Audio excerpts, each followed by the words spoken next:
Hi there. Thank you for joining me. I want you to know that I'm not into April Fool's Day, and I thank God that He's given me the anointing to always discern foolishness. Listen, I want you to pay close attention to this one, and I want you to send it to somebody. I want you to know as this flat tire, you can see this slowly leaking out. Not all destruction happens in this instance. Some of the worst damages in our lives are slow leaks. They're very subtle, they're very unnoticed, they're very steady and draining.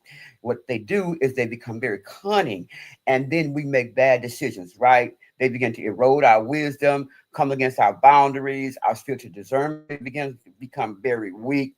And so I want you to know that many people fall into this type of trap of deception because maybe they got hurt. Maybe something happened and it began to gradually come alongside of you and make you compromise, giving you these little allowances to give people a chance again. But you ignore those warnings. These are the little red foxes. And I want you to know that a relationship doesn't always become toxic overnight.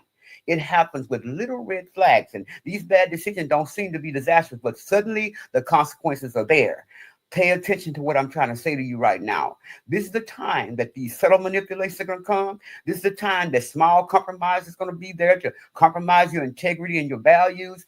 This is the time that's going to tell you to dismiss these warnings that God is trying to show you in the spirit. He's nudging you, showing you this is not me. And then these ungodly conversations that you're having with people that you call your bestie and your bro, these influences are there to get you to be in their circle. They're emotionally draining. These connections that you have in that realm is because out of fear of loss or fear of rejection. I want you to hear God today what I'm saying to you.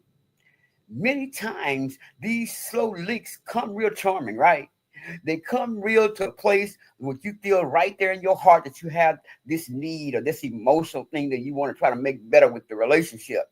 And then bam, there they go. They gaslight you. They make up excuses to make you feel that you're off, but they make these questions to come against what God has already shown you so you can stay there and think about what's wrong with me. No, ain't nothing wrong with you. They have emotionally how to say drained you. They made you very dependent over this period of time, and these leaks are there. You get exhausted, but you seem to stay in this guilt place that you're obligated to do whatever they want you to do. You lose your identity. You slowly seem to adjust to this type of trick and dysfunction, and you realize the thing that they have done, man, they've slowly leaked out my faith and my strength. Listen to me, the devil crazy, he's stupid, and he's a loser.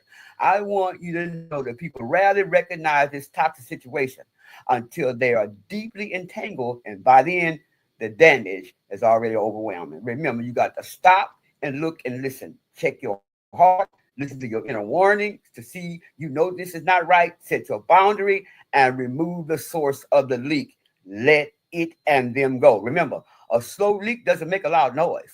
It just empties you when you're not paying attention. Remember, God's got you. Don't listen to the devil. You don't need another stop sign.